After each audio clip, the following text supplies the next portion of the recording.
demo देखले से निजे स्वीकार कले जड़े धरीला जड़े हाणिला बोली देखला किंतु अभियुक्त मो मानक मुहर कहीं देखा पाइलुनि जे भय भाव किसी ना जमी निर्भय जमी से कम कर मनोभाव देखागला बहुत आतंक आज्ञा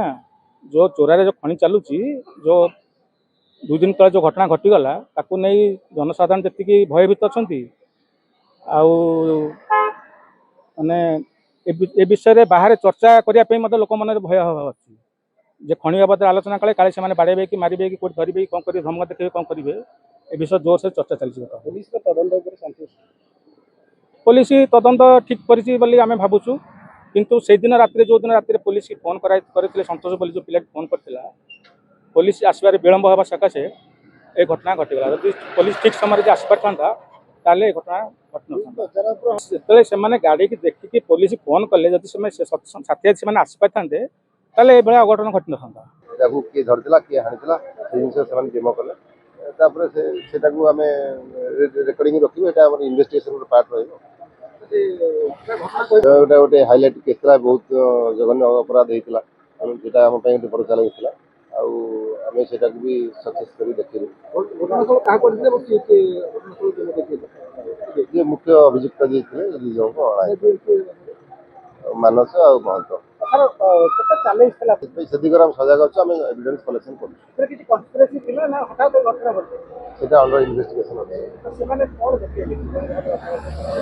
आपण मैंने सामना देखिले जड़े धरला जड़े मारला प्रीवियस एमनिटी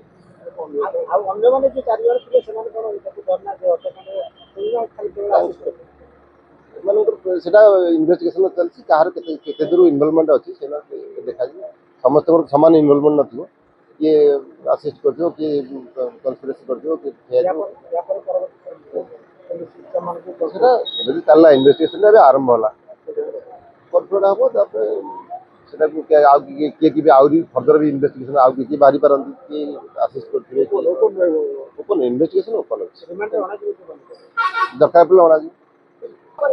ओडगाँ बहुचर्चित अजित साहू हत्या घटन संपृक्त थिबा 7 जन अभियुक्त मध्यरु 4 जन अभियुक्त को गिरफ्त करिछि नयागढ़ पुलिस एवं से 4 जन अभियुक्त को जो स्थान अजित साहू को हत्या करथिला जो कदली बंध ठारे हत्या कर जायतिला घटनास्थल को ओडगाँ पुलिस 4 अभियुक्त को धरिक आनिथिला एवं अजित साहू सहित अभियुक्त मानकर किभली भाबरे बचसा होइतिला किभली भाबरे खंडारे ताकू हानिथिले एवं ताकू हत्या करथिले समस्त दृश्य को ओडगाँ पुलिस आगे 4 अभियुक्त बखानी